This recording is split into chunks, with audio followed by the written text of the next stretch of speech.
So hi, Mitchell, and welcome to Marketing in the Madness at the Retail Tech Show. Thank you. Now, Mitchell, oh no, I'm going to do it wrong. Mitchell Vergeer. Vergeer. Yeah. Vergeer. Yeah.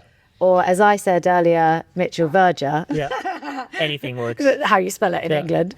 Mitchell is fine. Mitchell. Yeah. Mitchell is joining us as the head of, not joining us as the head of retail. Mitchell is the head of retail at one of my favourite brands, actually. Oh. I love Axel Arigato. Now, am I saying that right? Axel Arigato? Yeah, very good. Yes, win. Do you know the amount of One for brands two. Yeah. that I have learned that I've been saying wrong for years I can imagine, yeah. by doing this podcast? I can imagine. Yeah, so I've got that one right, so Yeah. that's good. Nailed it. Now, I am very excited about this, guys. If you are interested in going in-store, that's kind of what we're going to talk about today is marketing, but it's also the importance of the in-store experience, events. We're going to be unpacking some really interesting things that Mitchell does at Axel Arigato because you actually do things a bit differently. Try to. But do you call it clienteling? Like, what do you call the in-store experience? Is there a name for it? Not really. I think we refer to it as a service code, but I think, yeah, everyone has their own terminology for it. I always think that I don't like a lot of poo-ha, so I don't like it's a service guideline, which is why we call it a service code. It's not I think a lot of like selling ceremony. I think there's a lot of different words for it, but yeah. And you're in for a treat, guys, because a lot of people have messaged me today saying how brilliant you were. And Mitchell has just told me that when he was coming off stage, he had people like wanting to get his autograph. Well, not autograph. No, I'm joking. No. I'm joking. But wanting to take a picture with him saying how great you were. So you guys are getting access to the best content from the show by tuning in today. Well, a lot of high praise. Yeah, I thought about that. Yeah. Slightly uncomfortable, but yeah, okay. No, take it. So, Mitchell, tell me about your role and what you do at Axel Arigato. Yeah, so I think as head of retail, obviously you touch upon a lot of different things, the business side and the more strategical elements, which is a lot of fun. But historically, I've always worked in store, started in store started in store as sales associate, did the classic assistant store manager. Then I did visual merchandising for a while, and then joined Axel Arigato in September 2020. Where I also started as store manager. I walked past the store, and I wasn't sure at the time if I wanted to stay in retail or not, because I was like, I don't know if like retail is kind of like hospitality, right? If you're in that scene, it's like, you're gonna be there for 30 years, 40 years, and then think, maybe I should have done this and this. And I was a little bit at that cross point, I think.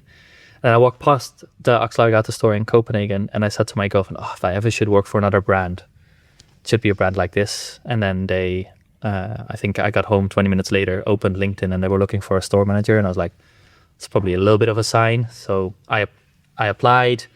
And then in September, I started in September as store manager. And then in February, I joined as retail manager. So that went quite quick. Yeah. It was fun. And really fun. Loving it. By the sounds of things, and growing in your career and also get all the cool fits. I mean, how cool is that?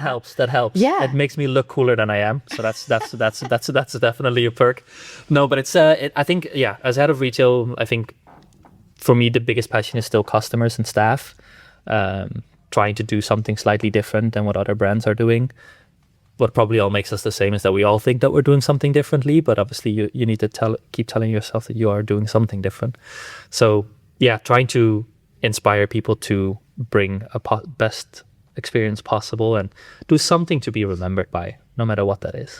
Well, they must have been doing something right, because when you walk past that store and you were like, I need to work there. Yeah. Why Axel Arigato? What made you, walking past that store, what was it that made you go, do you know what, I need to work there next? I mean, the store design was like, when I walked past it, I was like, I can't believe that a retailer is using that much space to show that little product. That was my initial thought. Like it didn't scream, we sell things to sell things. It just screamed, we're trying to build an experience. And that's kind of what caught my interest. I like selling, but I like serving more. So it's like I think that the intention is a little bit different. So for me, it was a lot about joining a brand where you feel that the way you think about service and how customer experience should be, that sort of aligns. So when I joined Axel Arigato and I saw the store design, the fact that we don't have cash registers stationary. So the idea is you go to the customer doesn't have to walk. And I remember the first day that I had, I was working with a guy, Orla. He doesn't work for us anymore, unfortunately, but Orla was a sales associate, and I've been in retail for quite some time, almost 20 years now. And everywhere I worked, people always said, you don't sit down. Like, you need to have an active attitude. You need to look busy. You stand up. You don't sit in the store. So I was like, okay, that's kind of what was imprinted in my brain. And on my first day, Orlas is serving a customer, and he's grabbing a pair of shoes for this person, and he's like, oh, we want to try them on. And he sits down next to him, and I'm like, in my head, I'm like, what are you doing? You shouldn't be sitting.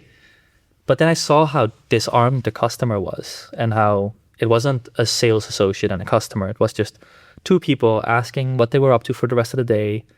And then in between is like, oh, how are the shoes, by the way? And I was like, this is such a beautiful approach. Like, it's so laid back. It's so low boundary.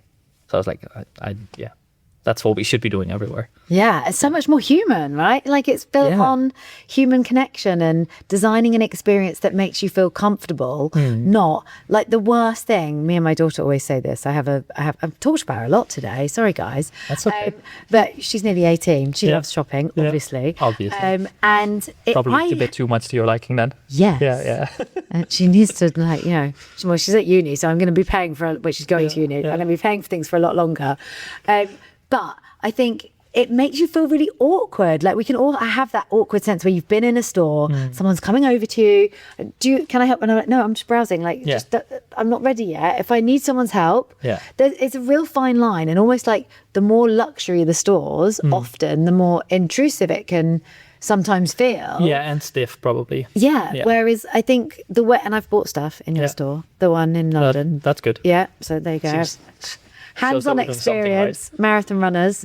And it just feels a lot more, nice, human. Like, you're talking to your friend, you're getting some advice. Like, I think I tried on about 100 different pairs of trainers probably, and it felt really annoying. And they were like, no, don't worry. This is what we're here to do. We're here to help you find the right pair. Like, don't worry about it. And I think for us, a lot of it is building a memory that lasts with people. And I think the only way to do that is to build a relationship.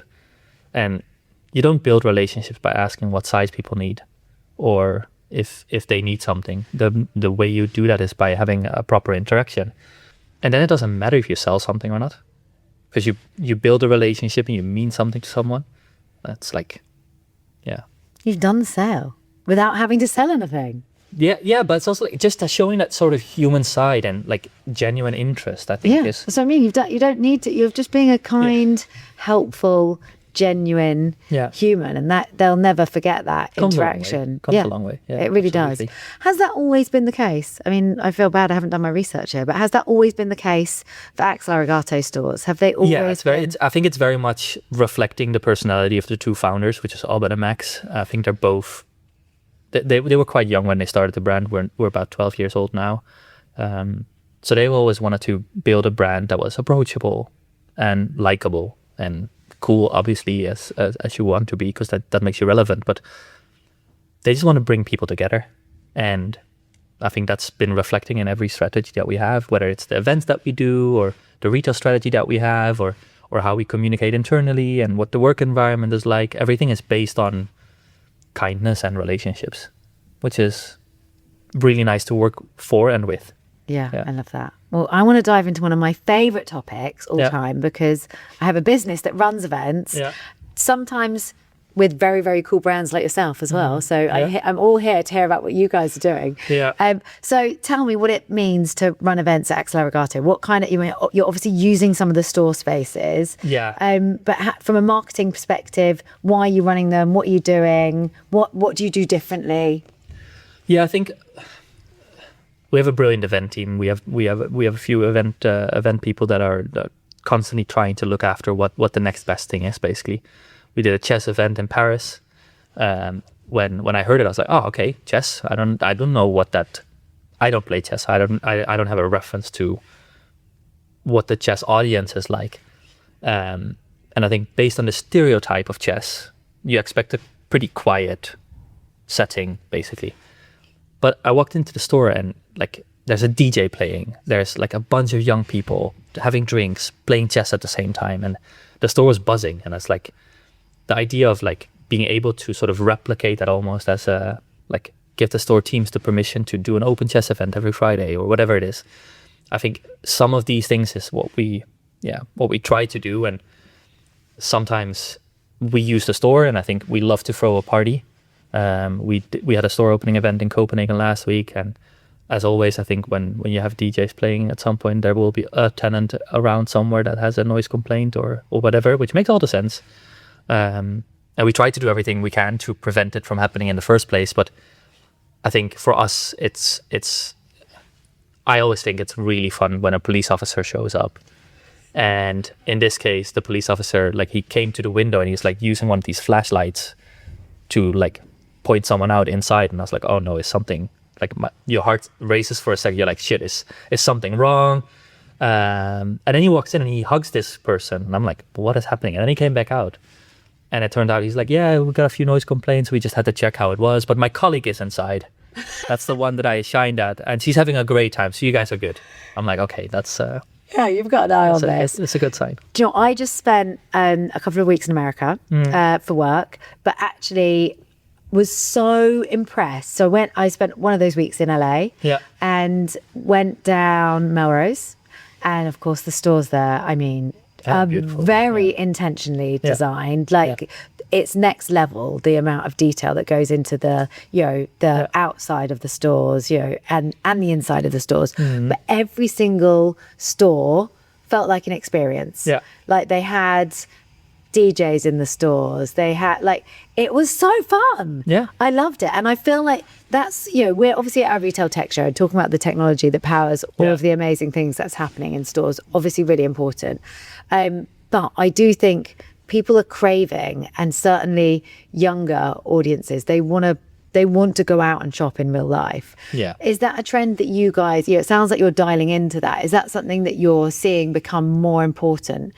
Well, the experience bit, absolutely. Because I think people are focused more on the emotional attachment to something now. Like, younger audience, they don't buy something just because of the product. Like, it's everything that goes with it.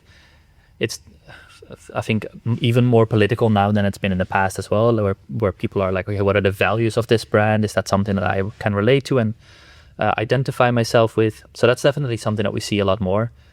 From a store perspective, I think that's where you need to make a difference, because if your store concept is not, I don't want to say intimidating, because intimidating is the wrong word, but if it's not impressive, then why would you really go inside, right? Like, you're competing with yourself on online market, on online channel, your own online channel, your own wholesalers, marketplaces. So you're competing with yourself on 4 different fronts already. So it's a bit like, how do you, rather than competing with them, how do you use one to strengthen the other? And I think for us, the retail stores is very much a tool that we use to strengthen our position as a brand and the reputation as a brand, to build more awareness, whether that is through wholesale, online presence, or marketplaces, or obviously our own stores. But I think that's a little bit where we try to use the stores, and doing that through events is obviously a great community driver. At the same time, I think the store design plays a massive role. So if I look at the store that we opened in Covent Garden in 2024, it's on Earlham Street. We have 4 massive speakers built into the wall that can be hooked up to our DJ equipment, so that they're functional speakers that play a dominant part in the design of the store. So to try and connect something back to our DNA, I think is really, really important, as well as how do you build your retail space. So we don't have a cash register, because we don't want people to be stationary somewhere or hide behind, or because if I stand behind a cash register and you come in and I walk away from it, you already know I'm going to try and sell something. And then your guard is up. No matter what I ask, you'll be like, I'm just looking. As where if I walk around the store freely and I'm like asking you how your day has been or what you've been up to today, that feels a lot more natural. So that all of that is intentional as well. Yeah. I love that you guys take that approach. It's so different. I wish more stores did. I'm sure there's going to be I'm happy people... that everyone does, because then we'd be a pea in a pot. But they should. Yeah. There's a lot, and look, not like as well as that we should take things from others, right? Because there's always something that you can take away. Yeah. But I think it's very us. It's very approachable, very low boundary. I think I've heard a few people talk today at different panels where people say, but it should be fun. And I think we say the same thing internally, especially if you work there. If you work there 8 hours a day, if you can't have fun while you're at it, that's a long week. Yeah. So no one wants that. Turn the music up. Yeah. Offer people a cup of coffee, tea, whatever it is. Make sure that we talk to people about what their favorite restaurants are and whatever it is. I love when people tell me stories that they get invited to drinks by customers or stuff like that. I think that's really nice. I love this. Yeah. I've got a big question for you. Okay. What's the most important thing that happens behind the storefront that powers, I guess, the in-store experience, I guess? Energy, probably, like by far. I think if we can't bring that, everything else is, you're fighting an uphill battle. Yeah. And then you can throw all the technology in the world at it, but if the energy is not there, then you can say all the right things, but if it's not with the same belief, it doesn't land the same. And that's from us internally to the store teams, but it's the same from our store teams to our customers. So that needs to start all the way up. Well, it's keeping it human. Yeah. Back to what we started with at the beginning. Yeah. One last question before I let you get off to drinks. Yeah. We're both like, we need wine now. Beer, wine, whatever. Yeah. What does the perfect future store look like? Oof.